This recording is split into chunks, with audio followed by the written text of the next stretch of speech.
राजधानी दिल्ली में जब आम आदमी पार्टी की सरकार थी, एक बोतल पर एक बोतल फ्री मिलने पर बवाल हो गया था और अब नोएडा में एक पेटी पर एक पेटी लोग लेके जा रहे हैं। उत्तर प्रदेश में नोएडा समेत आसपास के जिलों में चल रही शराब दुकानों पर by one get one free का ऑफर चल रहा है। नोएडा समेत यूपी के कई शहरों में दुकानों के बाहर शराब खरीदारों की भारी भीड़ देखने को मिल रही है। अब इसको लेकर दिल्ली के पूर्व डिप्टी सीएम मनीष सिसोदिया ने बीजेपी पर तंज कसते हुए कहा है कि यूपी की शराब की दुकानों पर लंबी लाइनें और एक बोतल खरीदने पर एक बोतल फ्री को लेकर उन्होंने बयान दे दिया है। आम आदमी पार्टी के नेता और दिल्ली के पूर्व डिप्टी सीएम मनीष सिसोदिया ने नोएडा की शराब की दुकानों पर एक के साथ एक फ्री के ऑफर को लेकर बीजेपी पर तंज कसा है। मनीष सिसोदिया ने कहा कि बीजेपी ने नई शराब क्रांति लेकर आई है, एक के साथ एक बोतल फ्री मिल रही है। सिसोदिया के इस तंज को दिल्ली की आबकारी नीति से जुड़कर देखा जा रहा है। बीजेपी ने पुरजोर तरीके से इस बात का विरोध किया था दिल्ली में जब एक बोतल पर एक बोतल फ्री मिल रही थी, और इसके चलते पूर्व डिप्टी सीएम समेत आम आदमी पार्टी के कई नेताओं को जेल जाना पड़ा था।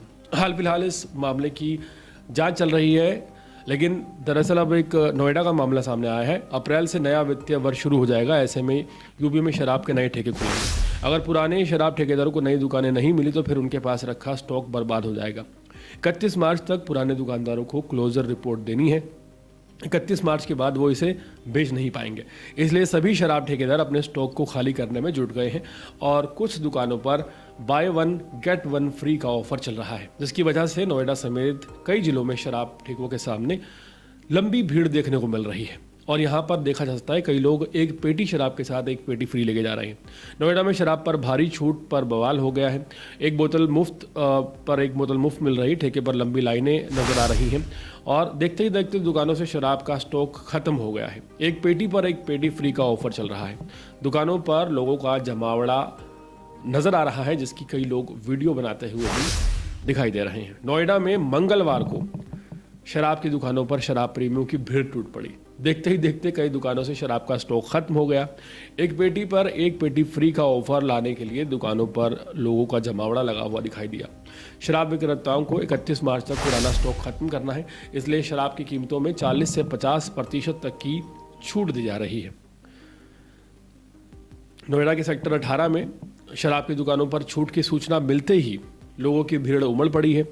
कुछ लोग लाइन में लगे हैं, कुछ लोग अपनी बारी आने पर आपस में बहस करते हुए नजर आ रहे हैं। एक भारी भीड़ देखने को मिल रही है और कई लोगों की तो मानो लॉटरी लग गई है। कई लोग दारू की पेटी ले जाते हुए दिखाई दे रहे हैं।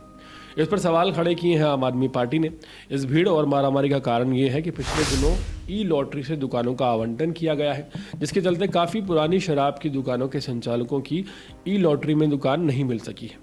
पुरानी दुकानों पर 31 मार्च तक का जो स्टॉक खत्म करना है वो ज़रूरी है। इसके चलते कई दुकानों ने शराब की कीमतों में 40 से 50% तक की छूट दी है और कई दुकानों ने बाय वन गेट वन का ऑफर चला दिया है। नोएडा में शराब की दुकानों के बाहर कुछ ऐसी भीड़ नज़र आ रही है जैसे कुछ साल पहले दिल्ली में नई शराब नीति लागू होने के बाद दिल्ली की शराब की दुकानों के बाहर एक बोतल के साथ एक बोतल फ्री मिल रही तब नजर आई थी।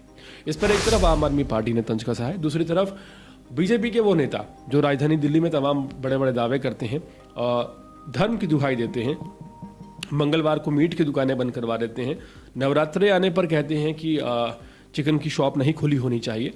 वो दरअसल इस बात का विरोध क्यों नहीं कर रहे हैं कि मंगलवार को ये ऑफर क्यों दिया गया कि एक शराब की बोतल पर एक शराब की बोतल फ्री दी जाए।